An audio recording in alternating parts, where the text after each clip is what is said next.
बगल में पोटली दबाए एक सिपाही थाने में घुसा और सहसा थानेदार को सामने पाकर सैल्यूट मारा। थानेदार ने पोटली की तरफ निहारा तो सैल्यूट के झटके में पोटली भिज गई और उसमें से गाढ़ी सी कत्थई बूंद रिस गई। थानेदार ने पूछा, बे इस पोटली में से क्या टपका रहा है?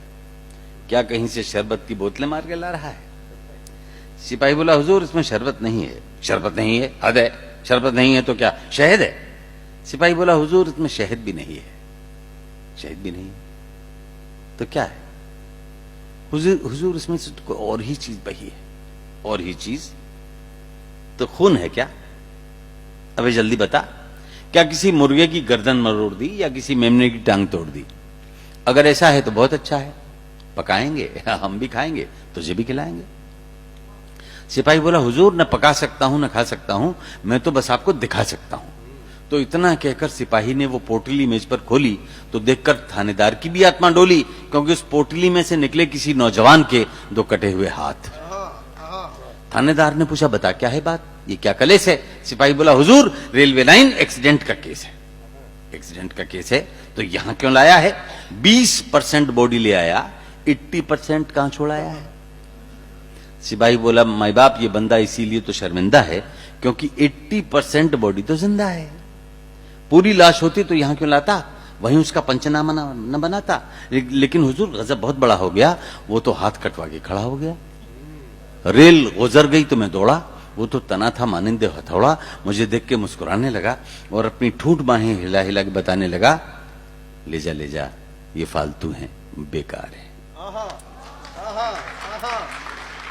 ले जा ये फालतू हैं, बेकार हैं। और बुला ले, कहां पत्रकार हैं, मैं उन्हें बताऊंगा कि काट दिए। किस लिए? इसलिए कि मैंने झेला है भूख और गरीबी का एक लंबा सिलसिला। 15 साल हो गए, इन हाथों को कोई काम ही नहीं मिला। इसीलिए सोचा कि फालतू हैं, बेकार हैं, इन्हें काट दूं और इस सोए हुए जनतंत्र के आलसी पत्रकारों को लिखने के लिए प्लॉट दूं कि इन हाथों में 15 साल की रोजी रोटी की तलाश है। आदमी जिंदा है और ये उसकी तलाश की लाश है।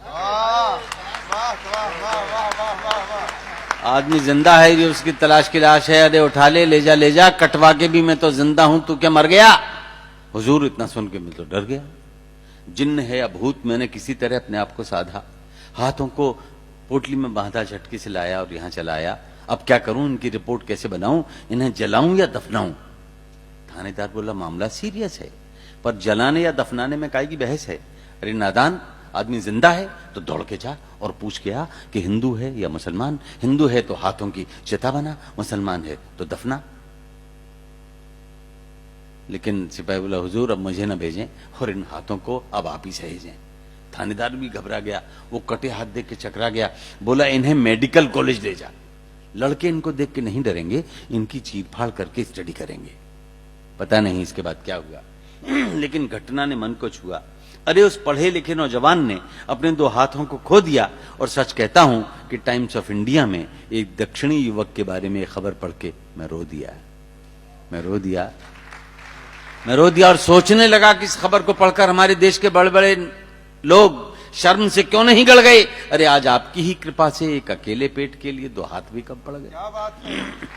एक अकेले पेट के लिए 2 हाथ भी कम पड़ गए। वो उगता गया आपके झूठे वादों, झूठी बातों से, वरना वो क्या नहीं कर सकता था अपने इन 2 हाथों से। वो इन हाथों से किसी मकान का नक्शा बना सकता था, इन हाथों में बंदूक थाम के देश को सुरक्षा दिला सकता था, इन हाथों से वो कोई सड़क बढ़ा सकता था, इन हाथों से क्रेन द्वारा सामान चढ़ा सकता था, और तो और ब्लैक बोर्ड पर ह से हाथ लिखकर बच्चों को पढ़ा सकता था। मैं सोचता हूं इन्हीं हाथों से उसने बचपन में तिमाही, छमाही, सालाना परीक्षाएं दी होंगी। इन्हीं हाथों में प्रथम श्रेणी में पास होने की खबर लाया होगा। इन्हीं हाथों से उसने खुशी का लड्डू खाया होगा। इन्हीं हाथों में उसने डिग्रियां सहेजी होंगी। इन्हीं हाथों से उसने अर्जियां भेजी होंगी। और अगर काम पा जाता तो ये निपुता इन्हीं हाथों से मां के पांव भी छूता।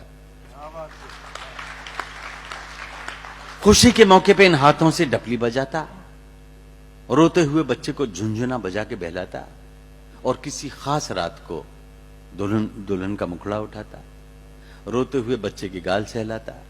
लेकिन तूने तो काट लिए मेरे दोस्त, पर तू कायर नहीं है। तू कायर नहीं है क्योंकि तेरी शहादत के पीछे तू कायर नहीं है, कायर होता तो समूचा कट जाता और देश के रास्ते से हमेशा हमेशा को हट जाता। सरदार भगत सिंह ने यह बताने के लिए कि देश में गुलामी है पर्चे बांटे और तूने बेरोजगारी है ये बताने के लिए हाथ काटे। मैं कोई बड़ी बात कह रहा हूं ऐसा तो मुझे भ्रम नहीं है, लेकिन प्यारे तू किसी शहीद से कम नहीं है, तू किसी शहीद से कम नहीं है क्योंकि तेरी शहादत के पीछे लाखों बेरोजगार नौजवानों की कतार है और उस पूरी कतार की यही पुकार है कि हमारे भूखे नंगे परिवारों को रोजी रोटी का इंतजाम दो, हमें काम दो, हमें काम दो, हमें काम दो, हमें काम दो, हमें काम दो।